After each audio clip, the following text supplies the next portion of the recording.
there's a really great book that I recommend reading if you're trying to like build a new habit or make a lifestyle change, called Atomic Habits by James Clear. I'll try to think of some of the main points. You have to make the change or the habit that you're trying to build appealing. You have to, our brain tries to seek pleasure. So if you went running, I'm just going to keep using running as an example, but it could be anything. Yeah, right. Honor Exactly. people who find exercise that speaks to them. And it feels good, then, you're going to want to keep doing it. Or sometimes sometimes I don't want to do, a certain workout, or I want to like hit snooze, and I have to like remember that it feels good. And the more you kind of like, train your brain and your system to seek that pleasure. The other thing is to, make the negative, hitting snooze less appealing. So there's all sorts of, ways that you can do that. I think we all know the concept of like, an accountability buddy. So that can be either that you're with, a group, or you have a friend waiting for you, at this class, or at this cheer, or at this fitness class, whatever. Or if you have a coach, somebody who is really checking that you're going to do what you said you're going to do. So like I said, I work with athletes that are just beginning and people who are already running and want to improve their results.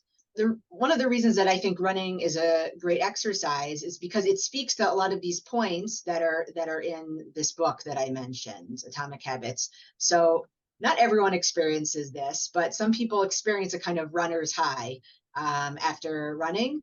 So there actually are like physiological changes, that happen when you do some intense workout. And I know that like studies have shown this particularly happens with running. Now it's the summer, so usually you're getting some sunshine. There's also like a different form of the sport called trail running, which is what it sounds like. It's kind of like instead of hiking a trail, you run the trail. That's very challenging for those with time constraints, because you have to first, unless you live somewhere like right outside of a park or something, you have to first drive to the trailhead. But that's really fun. And a lot of studies have shown that being out in nature has all sorts of psychological benefits as well. So getting outside, doing exercise outside is great. And in order to really build a successful running program, you need to have structure. So there are certain ways of like building your program throughout the year, throughout a cycle of weeks, and even throughout the week. Just a topic for another day. And that's what I get into when I build programs for people. But having that structure can really help you stay focused and keep going. The reason why I say that I'm a performance-driven running coach is because I believe that as opposed to, let's say, like a Zumba class or something, where if you go or you don't go, like what's to really make sure that you're there. For some people, it's just motivating enough that, they bought the Cartesier, or they bought the gym membership. But as is well known, gyms are very busy in January and February, and not so much by December, because everyone's really motivated, and then they kind of, lose the motivation as the year goes on. Because whether or not you show up, there isn't sort of like this accountability. Whereas with running, if you can set like goals for yourself. Some people enjoy participating in races. I think that they're a lot of fun.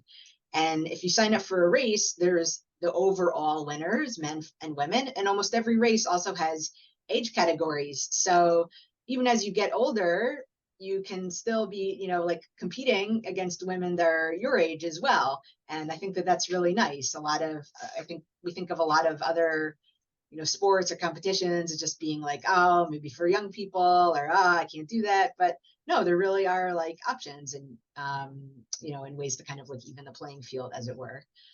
Though I am very motivated and very pleasantly surprised that I see women in all ages, 50s and 60s, also like standing up on the podium in the general categories as well. So right. In other words, if we're motivated enough and we get into the habit of doing it, and accountability, age is not a limit, not any age. And so, like I said, in terms of like finding time to exercise and so forth, like that's always been a struggle for me. In high school and in college, I played tennis. That was really great, but I had the structure in place. There was the club that met at a certain time, and there were workouts that were at a certain time. And that wasn't when I had classes. But, then I was working and I was like, well, I'd have to like go somewhere and then find a tennis partner and, and schedule certain times. And it was like, it didn't really work for me. Whereas running is something that, like I said, I can kind of try to squeeze in the middle of my day, though I know that has its challenges as well, because a lot of times the day gets away from us, can go in the evening when it's cooler, or we can go first thing in the morning, and then that box is checked and it gives us energy for the rest of the day.